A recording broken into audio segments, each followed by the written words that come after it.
Welcome back. And for those first-time joiners, take a seat at the Black Table. I'm Greg Carr, your host here on the Black Star Network, and we are joined today by two of the most important thinkers that we have on the contemporary landscape, and we'll be discussing the past, present, and future of Black History Month. A lot of conversation to be had about this month, which is widely misunderstood and misinterpreted. So we thought we would bring in two folks into the conversation who are master teachers, long-standing workers in the tradition of Black History Month and beyond, and have a conversation about it so that everybody can leave this space thinking, okay, now I understand it a little bit better. So we're going to be joined today by Dr. Ida Jones, who is currently the vice president for membership of the Association for the Study of Afro-American Life and History. Those are the originators of Black History Month. You've heard the name Carter G. Woodson. You'll hear it more today. She's a life member of that association. She's an award-winning author of a number of books. She's written books on figures like Kelly Miller. These are people you should know. Mary McLeod Bethune, who you probably heard of. William Henry Jernigan, Victoria Q. Adams. And she's currently the archivist at the Morgan State University. We'll talk more about her background. Larry Crow is also joining us. Larry Crow is a historian, a scholar, and in his role as producer and interviewer with the History Makers. Some of you have heard that platform before. He's interviewed over 1,000 notable African Americans in extended detail and makes him one of our most important resources for contemporary African American individual and institutional history. So we're very happy to be joined today by Ida and Larry. Welcome to the Black Table. Let's talk Black History Month with our friends. Hello, y'all. Hey. Good day. Good to see you. Good to see you. And so we want to jump right in. Ida, since you are not only one of our finest historians and teachers, you're also a record keeper, a culture keeper, and you have served prominently in ASALH, the Association of Black Women Historians, and other places. Give us a sense of the history of Black History Month. I mean, who is Woodson and where did he come from? What was he trying to do in 1926? Yes, Carter G. Woodson was an African-American who was born in West Virginia in 1875 to enslaved parentage. He was unable to attend high school till he was in his late teens and early 20s, not because of ability, but because of access. He had the pleasure of being able to engage his aunts, uncles, his parents about the enslavement of African people, and that impelled him to pursue an education, to also steward that memory and legacy of enslaved persons. And then he sought education to be the principal tool that he would use to dismantle the rising nature of Jim Crow and xenophobia, as well as just ugliness that African Americans had endured.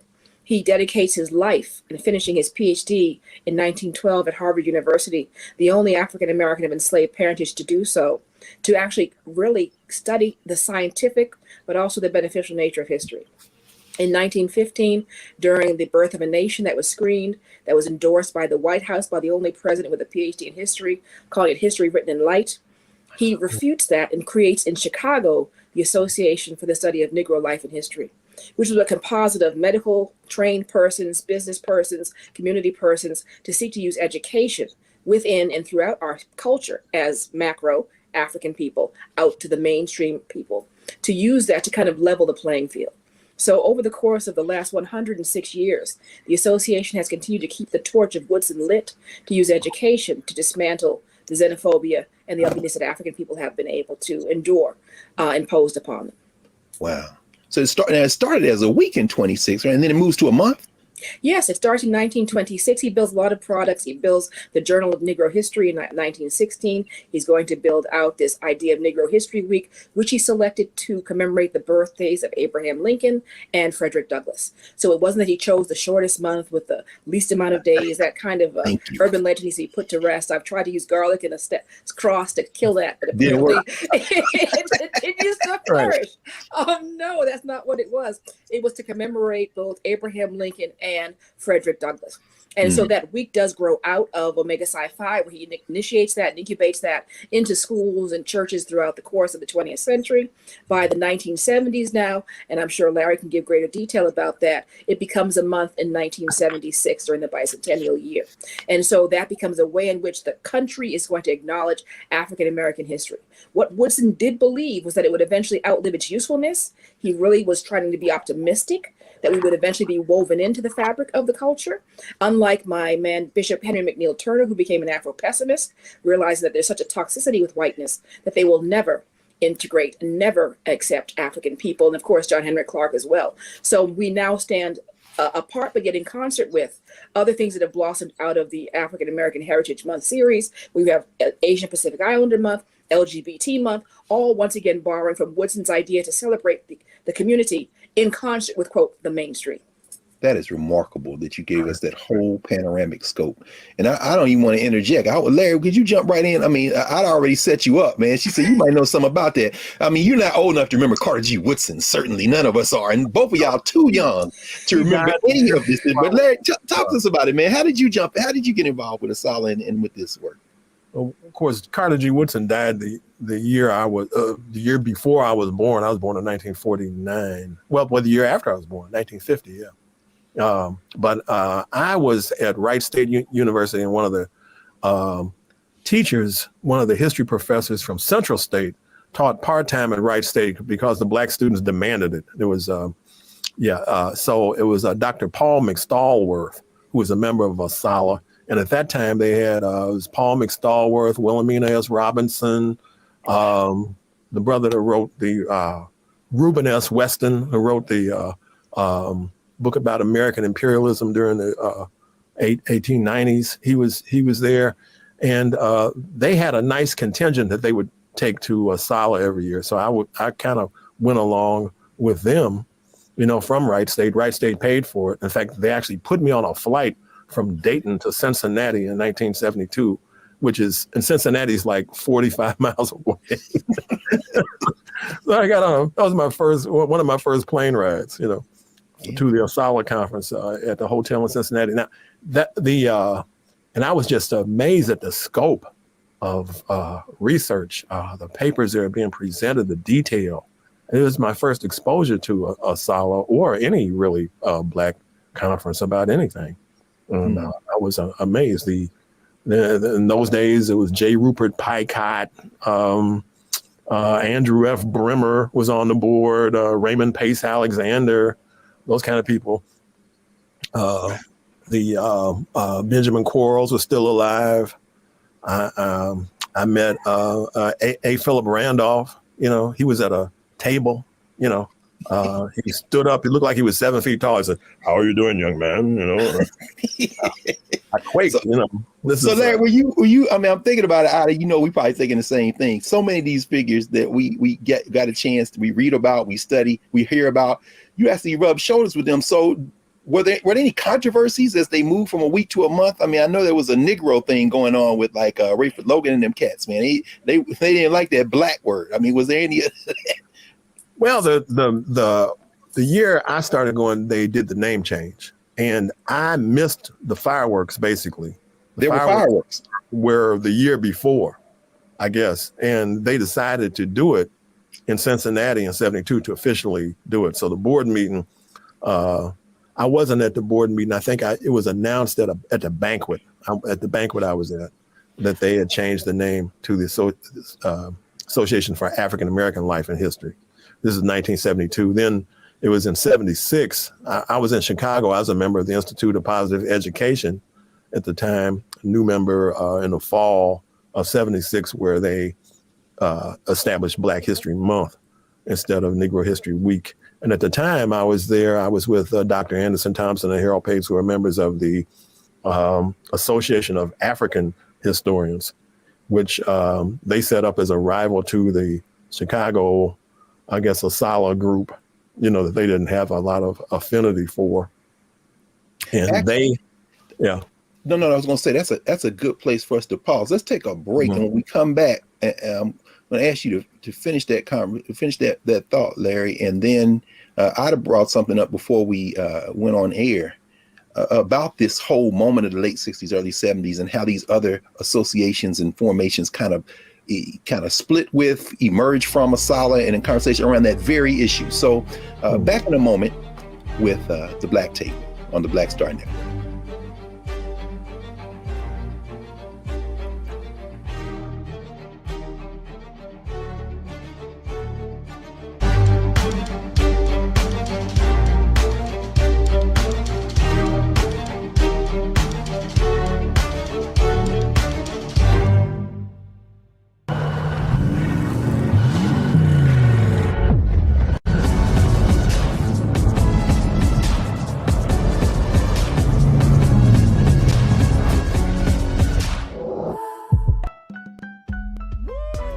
all impacted by the culture, whether we know it or not. From politics to music and entertainment, it's a huge part of our lives, and we're going to talk about it every day right here on The Culture with me, Faraji Muhammad, only on the Black Star Network.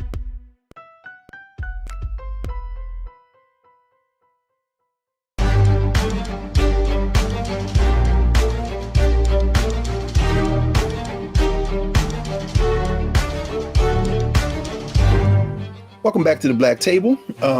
We are, when we left, Larry Crow and Ada Jones were leading us through a bit of the history of where the origins of Black History Month. And we are right at a moment now where we see a name change with the Association for the Study of Negro Life and History to Afro-American Life and History. And it's a very formative moment in the history of Black folk in the United States. So let's bring our folk back, our guests, Ada Jones and Larry Crow. Larry, you were saying you were there, and then Ada, if you don't mind coming in and maybe helping us think about what was going on that moment in terms of some of this intellectual fracturing and movement. Go ahead, Larry. You were saying. Yeah, I was saying that Anderson Thompson and Dr. Pates and others had established what they call Black Liberation Month, to be in place of African American History Month. That I saw, I saw value in African American History Month and Black History Month doing a month myself, but also, I understood what they were talking about. There was some tension, between some of our scholars in terms of whether we should. They thought that Sala was a little bit too conservative, in those days. Ida, what you think about that? I think he's hitting it on the head. At the same part, you're going to have a generation of young people, Rosalind Torborg Penn, who's going to craft the Association of Black Women Historians. She's going to garner support from Dorothy Porter Wesley, John Henry Clark, and Benjamin Quarles, because women had issue as well. Even her predecessors had issue because gender was also muted along the terms of being, quote, loyal to the race. So there's going to be generational kind of friction that's going to cause other organizations to spark. And then Dr. Leonard Jeffrey said in one of his interviews that ASCAC, and I believe Larry's wearing the sweatshirt with it, also somewhat came out of the association per se to form an organization that was concentrated on ancient and early African civilizations, not to dismiss the association, but say there's enough of an ocean of information that we can super concentrate in our particular subfields and then come together under an umbrella of the diaspora. And unfortunately, that has not happened as much as we would like it to happen, because we've had rifts in other organizations as well. But hopefully the 21st century, as we see the dilution of what is African and African American history and culture, that we need to coalesce and be allowed to stand apart from, but in concert with. And that's not because we're not letting anyone in, but we need to understand what the principal ask is of African people to understand themselves. It's interesting as y'all talking, it reminds me that like some of the names you mentioned, Wilhelmina Robinson, Rupert Peacock, and to hear you, Ida, say that there were gender issues, and clearly they were there. And I reflect back, and you for a time, if memory serves me correctly, you helped edit, and certainly the Negro History Bulletin, or the Black History, now the Black History Bulletin. When I go back and look at those issues, I'm certainly, you can see the ideological, but a lot of what you're articulating in terms of this grand vision of global Blackness is in those documents. And so there's the African Heritage Studies Association. I mean, help us understand. I mean, people would say, well, why give it a month? Why not do it all year? But it seems that they were really doing that kind of work all year. Do either of you want to talk about, the work that these folk who were involved in ASALH, and not only ASALH, but these other formations, African Heritage Studies Association, so many others, were doing all year round? Because a lot of it seems to be in those pages. Well, when I was growing up, I would say there was, I got a glimpse of this. I found a copy of African Heroes and Heroines in the Fifth Street Carnegie Library here in Dayton, and took it home when I was about 11, I guess. But you would see trickling in as the 60s progressed, books like Russell Adams' Great Negroes, Past and Present, Afro-Am Publishers. They were doing the Black History calendars that the brother in Philadelphia did. Those kinds of things, and information was coming out, but it was not until 72 that I had any sense of the breadth and activity of ASALH, And folks, just so folks know, who wrote African Heroes and Heroines? Yeah, Woodson and Wesley, yeah. Woodson and Wesley goes back. Charles Wesley. Charles Wesley at the time was the president of Central State University, about 15 miles from here. Wow. And he was well known. He was a hero in this area.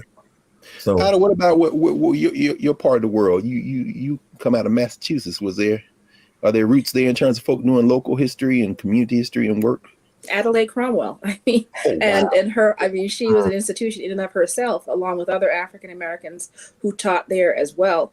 But just to kind of double back on this issue of whether it's 1 month a week or how we should celebrate, people really, once again, this urban legend that it's only the month, that was never the intention. Woodson sought to use that time period for the world to kind of concentrate on who we were. He didn't limit himself to that. He lived a monastic life, similar to yourself, Dr. Carr, ensconced in a nest of books and research, because it for him was literally his life's blood. It was religion, it was missionary, it was just his entire raison d'etre. So I don't think, and those people like Wesley and Logan and Green and even Lorraine Williams and some of the other women, Merce Tate, they also dedicated themselves relatively, if not 90-10, 60-40 to the idea of the race and eliminating this kind of misunderstanding of where we are on the records. So that was what he sought to do. And it wasn't sought to best anyone, which is the Western idea of how this is. It was an African idea that we all sit at the table of humanity as brothers, not as servant and master.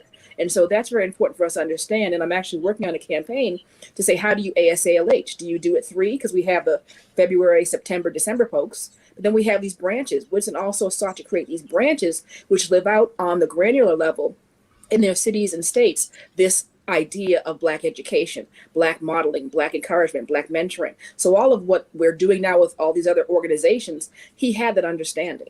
And even in his narrative, Mrs. Calvert and Mrs. Tate, who would be in their 100s plus if they were still living, talked about how he'd pass out lollipops and ice cream and invite them in to kind of look at what he had and engage them. They became school teachers in Washington, D.C., and they lived that example of mentoring and teaching passively and both directly. So that's always what Woodson had in mind. Could y'all talk some about, right in that vein, Ida, that you've opened for us, some of those heroes and heroines, some of those local folk? Because as you're talking, I'm thinking about, over the years, hearing both of you talk about that network, the Black church, the Black schools. I mean, looking in the Negro History Bulletin, how many children wrote articles and school teachers wrote articles. What was the importance of those Black institutions in forming this kind of army, for lack of a better term, to spread knowledge? And I love that idea, because I think it's the Ubuntu that we're talking about now, that it takes all of us, and there's no big I's and little U's. The idea of purging the westernized mindset that it's a vertical relationship where I'm on top because I'm the lettered professional and you are the quote proletariat listening to me talk, that was not what needed to be done. Everyone needed to be brought to some level of stewardship, first of all, that we're stewarding this. None of us are the beginning or the end of this. We're simply stewarding our time for those who are going to inherit it, to honor those who've gone before. So Woodson really clearly understood the idea of stewardship, but he also understood the idea of empowerment, that your story matters. Whether it's your parents or your nieces or even just you yourself, your story matters. So the idea of not just stewardship, but also that every story matters, and it encourages and empowers someone else to kind of live their full life. That's principally what his drive was, through these branches, through the school teachers, through the sororities, the fraternities, the Masonic lodges, the churches, all of these culturally organized groups is what was going on. So Negroes had institutions before we tried to integrate the white ones. This is shocking news. That's part of Woodson's revelation. That's Eureka, right? Let me say this too. Maybe a few things real quick. Back in the, I don't know where this starts. It's the kind of thing to say the first, you don't know what you're talking about, but we don't know. But back in the 19th century, we have Black people meeting around our history and culture when David Ruggles gathered people together, in New York, around his bookstore library and anti-slavery. But you have, like, going forward, you have like the Negro Society for Historical Research in 1911, founded by basically Arthur Schomburg and John Bruce with that? Yeah, John Edward Bruce, right. Yeah. In Yonkers, actually, where he lived in Yonkers, which is north of Harlem. But he establishes that in 1911, and that flourishes through the establishment of ASALH.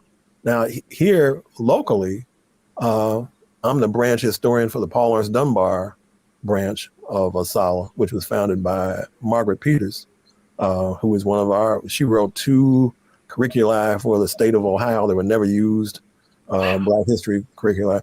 She was the sister of Wendell Peters, who we all know, who had the photographic memory, great mind, you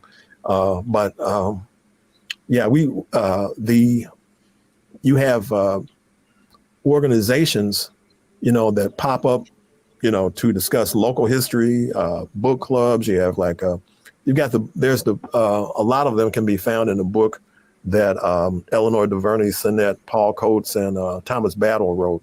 Black Bibliophiles and Collectors. That's right. Yes. That's right. I didn't mean to cut you off. No. This is good. This is a conversation. Look, those are oddest people you just evoked. In fact, she worked in Moreland Spingarn, so Thomas Battle, long. To mention the American Negro They are Academy royalty, as far as I'm concerned. They're Black royalty. And exactly. I know them. I love them. Those are the people. So, did you know Benjamin Quarles, Ida? I did not, and I'm right here coexisting, and I did not have the pleasure of meeting him at all. I met Roland McConnell, who Roland McConnell. Yes, Roland. I interviewed Roland McConnell, and I asked him about Benjamin Quarles. I also interviewed Benjamin Quarles' wife. Oh yes, Brett. Mm-hmm. And they were both. What they described when they described Benjamin Quarles was a man who he did all of his research, all of his books. He did all of his research himself. Yes, he didn't have any graduate assistance. I mean, Dr. Thompson used to say the difference between Negro scholarship and white scholarship is that when you go to Harvard, you got you have a chauffeur limousine that takes you to the library. They meet you, they give you tea, they offer you tea. You got grad assistants, that you are supervising. He said the Negro's got to do it all himself. Literally. And a man like, of course, Carter G. Woodson, Benjamin Quarles, John Henry Clark. I mean, these people, are just so amazing. They did all this work themselves. And taught a full load. Quarles' wife, you could see the pain in her eyes talking about him. She said she couldn't get him to do anything but work. He was up all night, many nights writing. And she said at the library or something. And you could see the production, of Benjamin Quarles. I mean, it's just. I would be remiss if I didn't, in knowing the two of you all, make the connection too about the places where they would go to do research, who kept those archives. Hallie Quinn Brown, who of course Larry led us to her literal gravesite there in Ohio, and of course a woman who you follow in her footsteps, the great Dorothy Porter, who you mentioned. You want to say a few about those Black women librarians? Yeah, that was the vanguard. So right along with those organizations that Larry mentioned, those academies that the men formed, women had literary salons, and they actually went into professions. So I believe the vanguard, both the teachers as well as the librarians, were those stewards and understood that they needed to save those materials to make them available for young people. And I believe it's Nikki Giovanni has a book coming out, and her next book is called The Librarian. And she actually talks about how this Black librarian really helped her. James Baldwin talks about how a Black librarian helped him, how that they could save themselves and see themselves and reimagine themselves through books.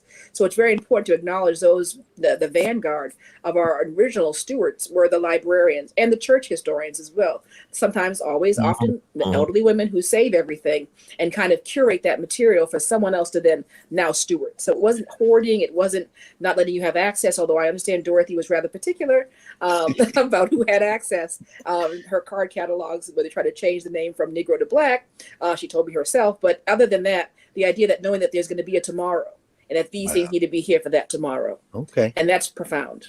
Well, we're going to take a momentary break, Larry, and then we're going to come right back on the other side of the black table. We'll continue to talk about the importance of these iconic figures, and also how in contemporary society, our young people in particular are often taught to engage in hero worship. And some might think that history stopped after Martin Luther King. But so when we come back, we're going to get right into the conversation of where we are today with Black History Month. So back in a moment, the Black Table.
Don't you think it's time to get wealthy? I'm Deborah Owens, America's Wealth Coach, and my new show on the Black Star Network focuses on the things your financial advisor or bank isn't telling you. So watch Get Wealthy on the Black Star Network.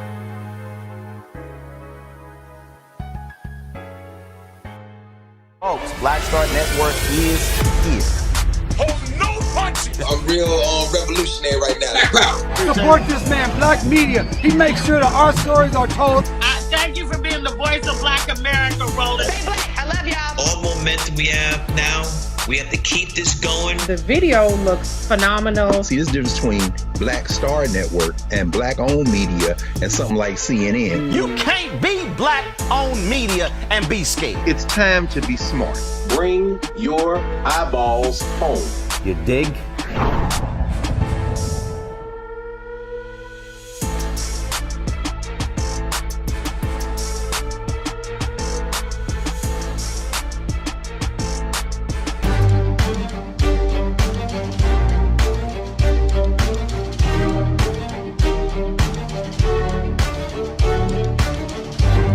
We're back, and we're continuing this conversation on the past, present, and future of Black History Month with Ida Jones and Larry Crow.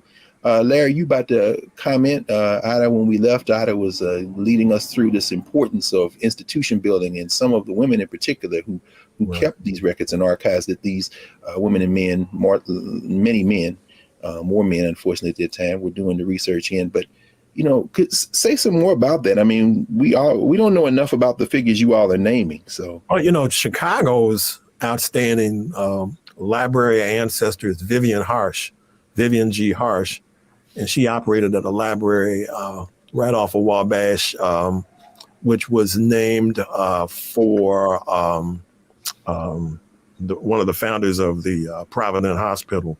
I can't think of his name right now, but you got Vivian Harsh. You got, of course, in New York City, Dorothy Hudson took over the leadership of the Schomburg after the death of Arthur Schomburg, and the second man who I can't think of, but is a very, very well known figure. But she kind of brought the Schomburg into the 20th first century. I met her in Dayton. She was actually meeting with the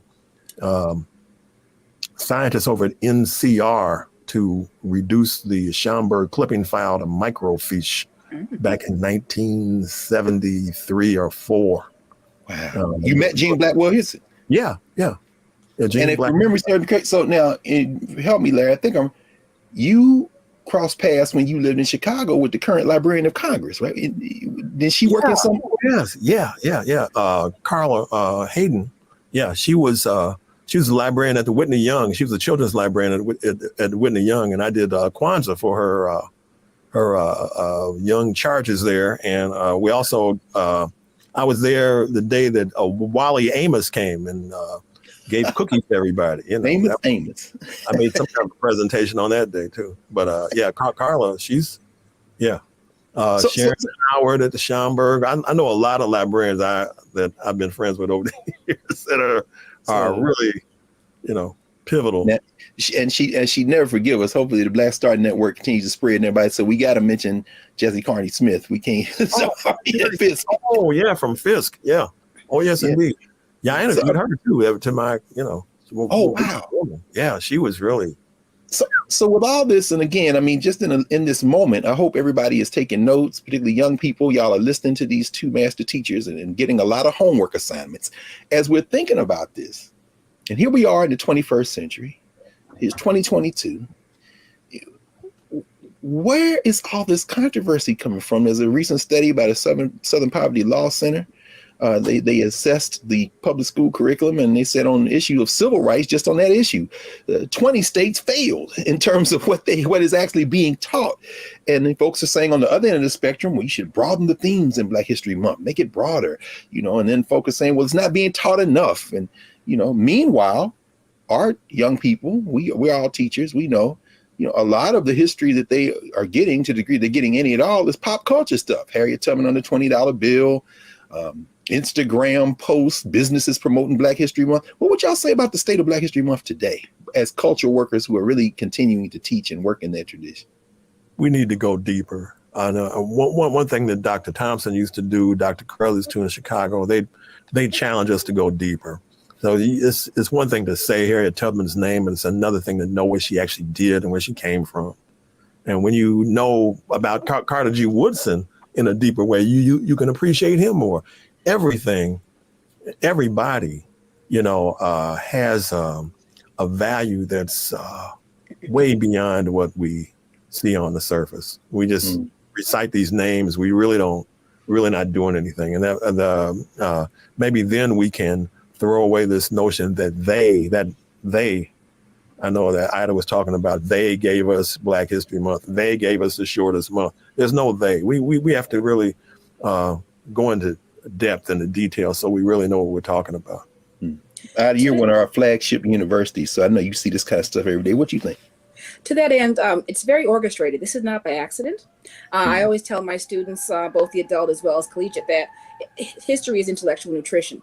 And you're malnourished if you don't have an understanding of the nutrition. So right now, Yale's most popular field is history.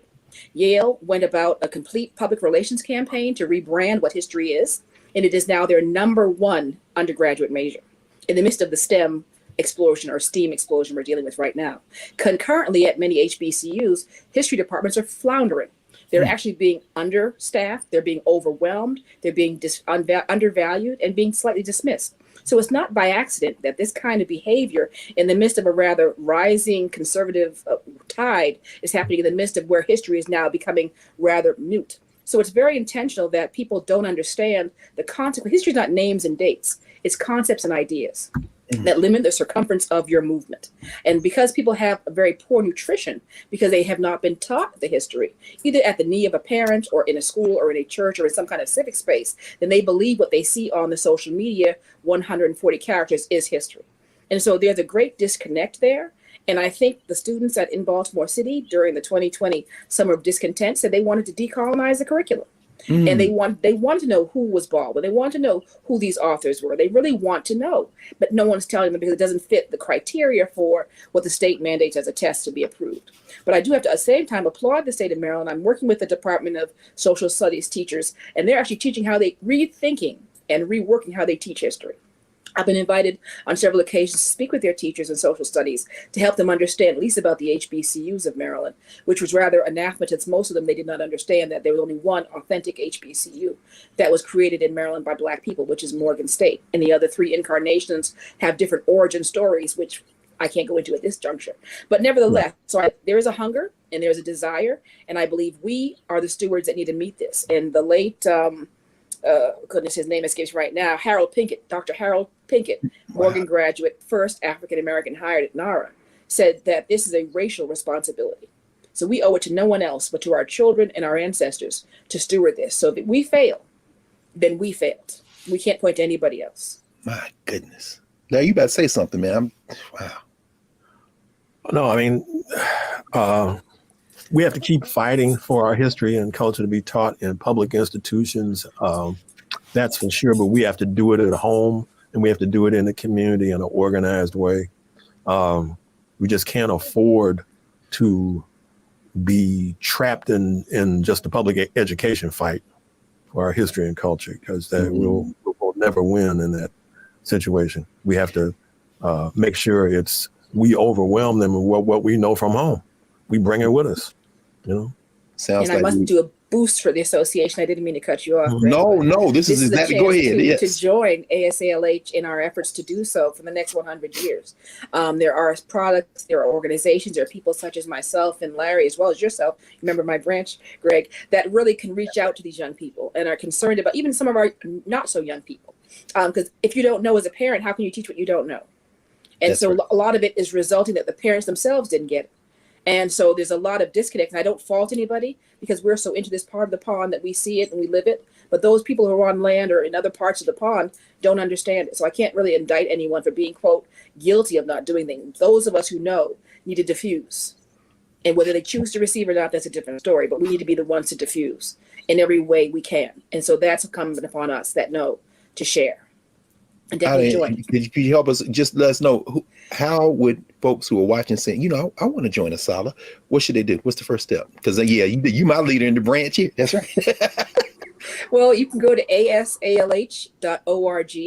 That is our main website. And if you're a little bit skittish about physically joining, we have a YouTube channel. So ASALH has a YouTube channel where a lot of our content is there for free. We would love you to subscribe to kind of boost our numbers to help us get other kinds of content going, because we're all about learning for every grade, every age group across the African diaspora. We have international persons of interest. We have about 7 countries around the world that celebrate Black history in their own way, in their own domestic spheres, and we're in conversation with them as well. Woodson traveled internationally, was fluent in Spanish as well, taught in the Philippines, and there actually is a book called The Miseducation of the Filipino that actually models itself off of the miseducation of the Negro.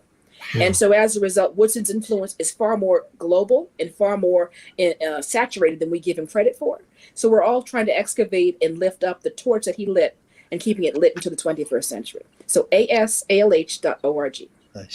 So we'll pause here, and when we come back, we'll talk about the future of Black History Month. In fact, we've already started, and whether we should or shouldn't have one, where these influences are coming in. We've already gotten our marching orders, so when we come back, we'll get into what this looks like going forward beyond even our lives. So back in a moment at the Black Table.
Hi, I'm Dr. Jackie Hood Martin, and I have a question for you. Ever feel as if your life is teetering and the weight and pressure of the world is consistently on your shoulders? Well, let me tell you, living a balanced life isn't easy. Join me each Tuesday on Black Star Network for A Balanced Life with Dr. Jackie. We'll laugh together, cry together, pull ourselves together, and cheer each other on. So join me for new shows each Tuesday on Black Star Network, A Balanced Life with Dr. Jackie.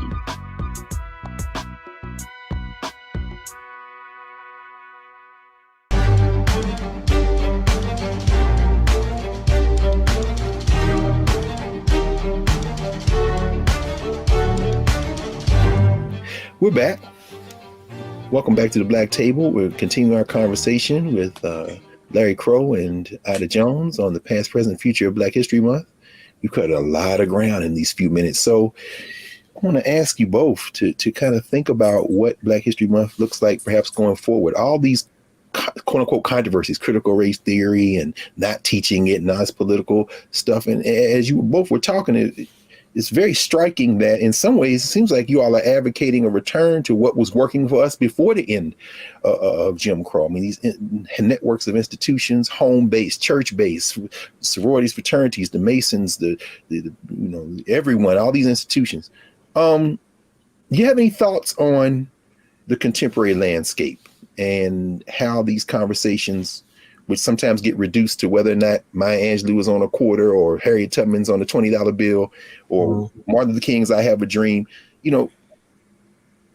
project forward. How do you see us continuing this struggle to kind of to tell our stories, to teach our truths and to help spread the word?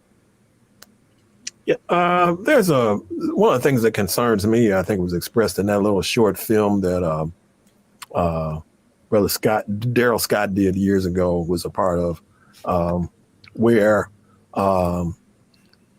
Black youth were really embarrassed in school to be reminded that they were Black in a Black History Month program.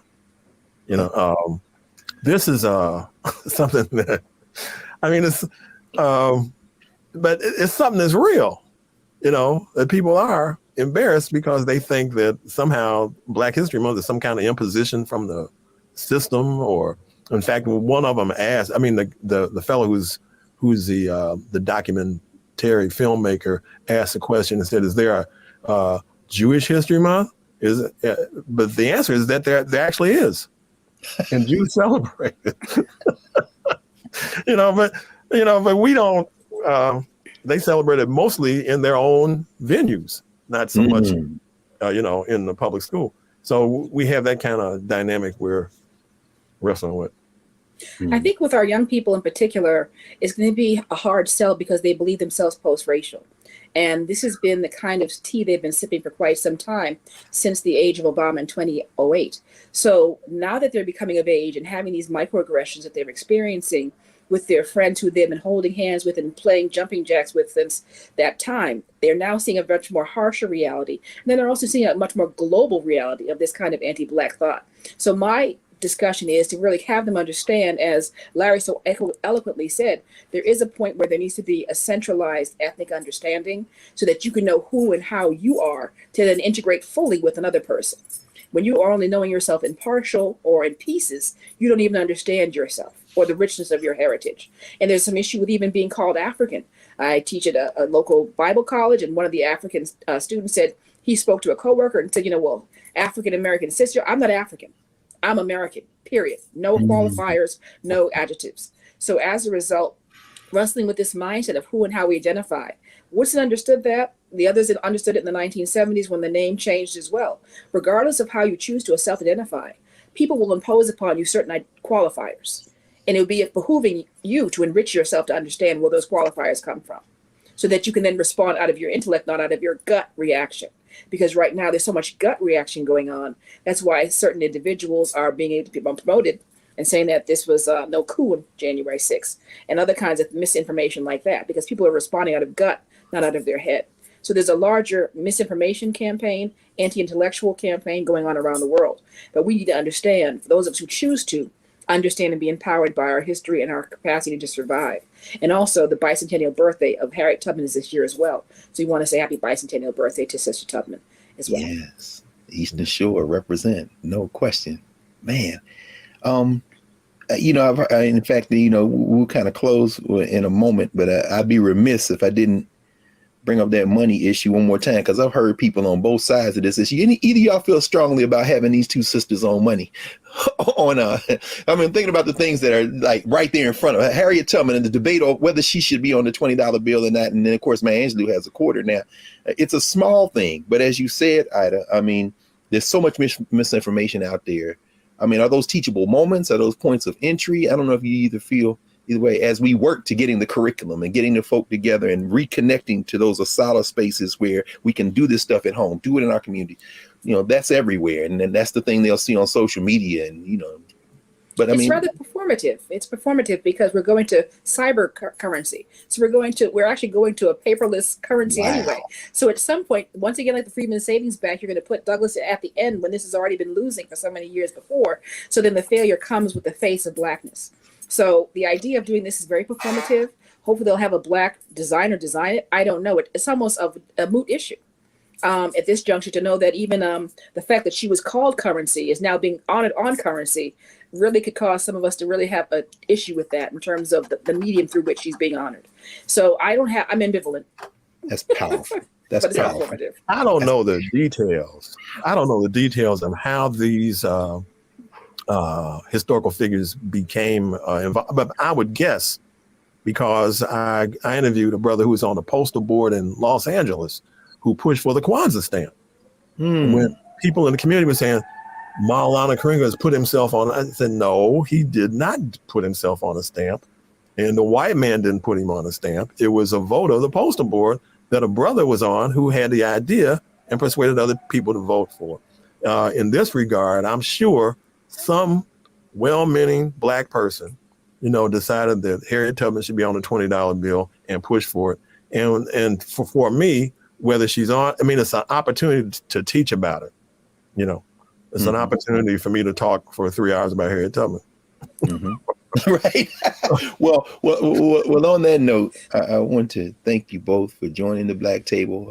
Two master teachers, Ida Jones, master teacher, archivist, author, community builder, vice president for membership of the Association for the Study of Afro-American Life and History, the founders, the creators of what we now know as Black History Month.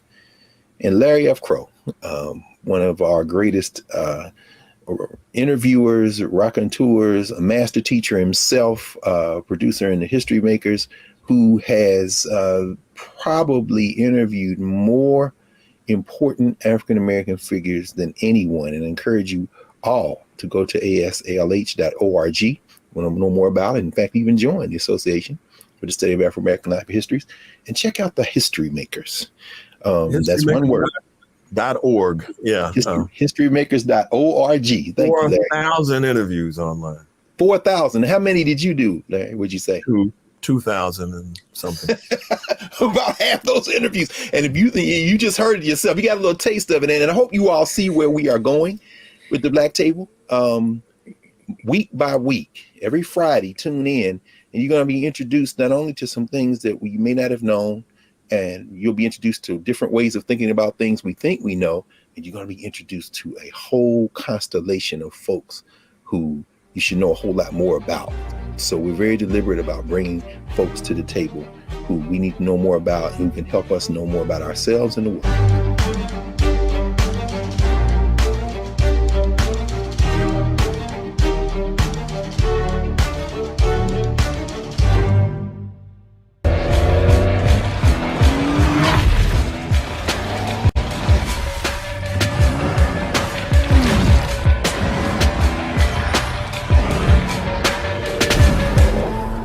It's time to be smart.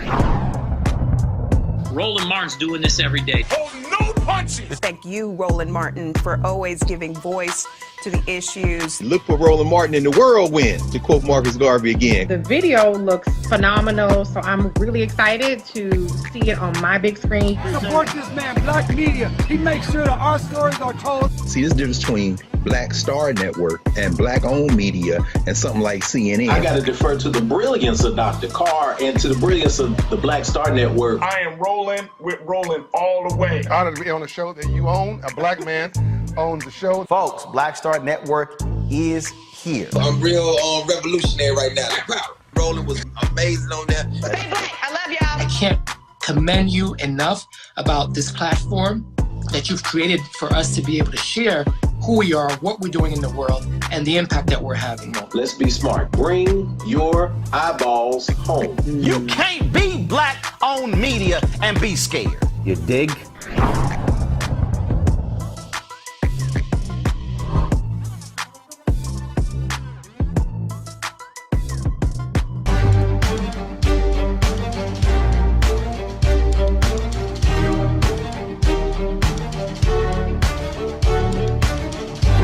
We're preparing now to clear the table for our episode of the Black Table, and we'll end this conversation on the past, present, and future of Black History Month with a couple of reflections on the founder of Negro History Week in 1926, Carr G. Woodson. It was Mary McLeod Bethune who wrote, who was very good friends with Carter Woodson and took over the association. In fact, as Dr. Woodson passed in April 1950, in the May 1950 issue of the Negro History Bulletin, she said, I shall always believe in Carter Woodson. He helped me to maintain faith in myself. He gave me renewed confidence in the capacity of the race for development and in the capacity of my country for justice, for her own people and for all people. With the power of cumulative fact, he moved back the barriers and broadened our vision of the world and the world's vision of us. In speaking about Carter Woodson that same year, W.E.B. Du Bois said, Carter Godwin Woodson, at the age of 71, made transition, illustrates what race prejudice can do to a human soul and also what it is powerless to prevent. I know of no one man who in a lifetime has unaided built up such a national celebration. Speaking of Negro History Week, and we will end finally clearing the table with the words of Carter G. Woodson, who reminded us in his last editorial before he made transition in April 1950 that Negro History Week, now Black History Month, is the week set aside by the Association for the Study of Negro Life and History for the purpose of emphasizing what has already been learned about the Negro during the year. Meaning February is when we celebrate and tabulate what we learned in January, in March, what we learned in July and August, what we learned at the beginning and the end of the school year and in the summertime. February is when we talk about what we learned all the year round, not the only time we talk about the subject. So with that in mind, we'll see you next time at the Black Table on the Black Star Network.